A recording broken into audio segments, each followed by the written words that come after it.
رمضان المبارک میں مخیر حضرات مسافروں، راہگیروں اور سفید پوش افراد کے لیے افطاری کا اہتمام کرتے ہیں۔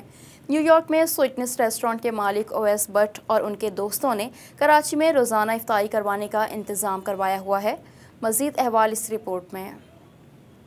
رمضان المبارک میں شہر قائد کا شاید ہی کوئی علاقہ یا سڑک ایسی ہوگی جہاں شام ہوتے ہی روزے داروں کے لیے افطاری کے تیاری کے مناظر نہ دکھائی دیتے ہوں۔ شاہراہ پاکستان پر فیڈرل بی ایریا کے بلاک 14 سے گزریں تو کچھ نوجوان روزانہ رضاکارانہ طور پر سڑک کنارے افطاری کا اہتمام کرتے دکھائی دیں گے۔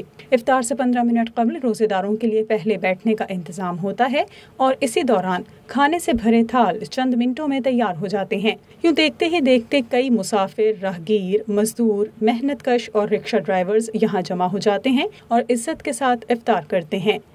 سر یہ ہر سال کی طرح اس سال بھی منعقد کیا گیا ہے اور یہ افطار کا انتظام ہوتا ہے تمام مخلوق کے لیے۔ اس میں کوئی رنگ نسل کچھ بھی نہیں دیکھا جاتا۔ یہ بس جو آ جائے وہ بیٹھ جائے اور کھا لے اچھی طرح، ہمارے لیے یہی کوشش ہوتی ہے ہماری۔ یہ ان غریبوں کے لیے، ان مستحقوں کے لیے ہیں جن کو یہ ساری چیزیں میسر آسانی سے نہیں ہو پاتی۔ قریب 450-500 لوگ یہاں سے کھا کے اٹھتے ہیں الحمدللہ، اور یہ ہمارا دوسرا سال ہے۔ یہ افطار نیو یارک میں سویٹنس ریسٹورنٹ کے مالک اویس بٹ، محمد علی اور ان کے دوستوں کے تعاون سے روزانہ کروائی جا رہی ہے اور وہ چاہتے ہیں کہ یہ سلسلہ یوں ہی چلتا رہے۔